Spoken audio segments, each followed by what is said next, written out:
এক পাতার show cause letter ছিল, 3 পাতার জবাব দিয়ে।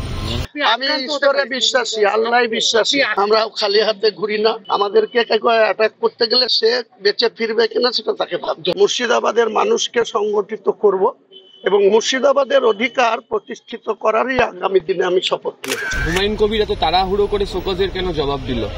3 দিনের সময় ছিল, যে আমি কালকে চিঠি পেয়েছি, কালকেই রেডি করে নিয়েছি।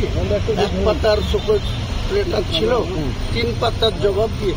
কি ঘটেছে, কেন আমাকে মুখ খুলতে হয়েছে, এর আগে সর্বোচ্চ নেতৃত্বের দৃষ্টিতে এনেও তার কোনো সঠিক মূল্যায়ন হয়নি বা বিচার পাওয়া যায়নি, সেসব উল্লেখ করে স্মরণ করিয়ে দিচ্ছে। কল্যাণ বন্দ্যোপাধ্যায় ভট্টাচার্যকে যেভাবে গত কয়েকদিন আগে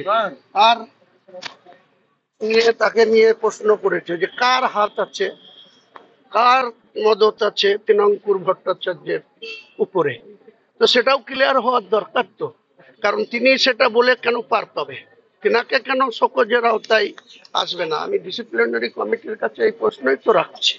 গ্রামের বিধায়করা অনেক ক্ষেত্রে অবহেলিত, আমি এটুকু বলবো।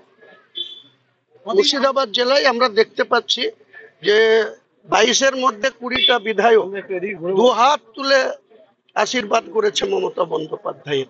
কার চক্রান্তে, কিসের জন্য মুর্শিদাবাদের মানুষকে এইভাবে বঞ্চিত করা হচ্ছে? এরপরে মুর্শিদাবাদের মানুষকে সংগঠিত করব এবং মুর্শিদাবাদের অধিকার প্রতিষ্ঠিত করারই আগামী দিনে আমি শপথ নেব। মুর্শিদাবাদের মানুষকে বঞ্চিত করা হচ্ছে। 20-র মধ্যে কোয়ার্টার, আর কেউ 6-এর মধ্যে 2, কেউ 7-এর মধ্যে 2, কেউ 12-র মধ্যে 8 টিএমসি মেম্বার, সেখানেও 2।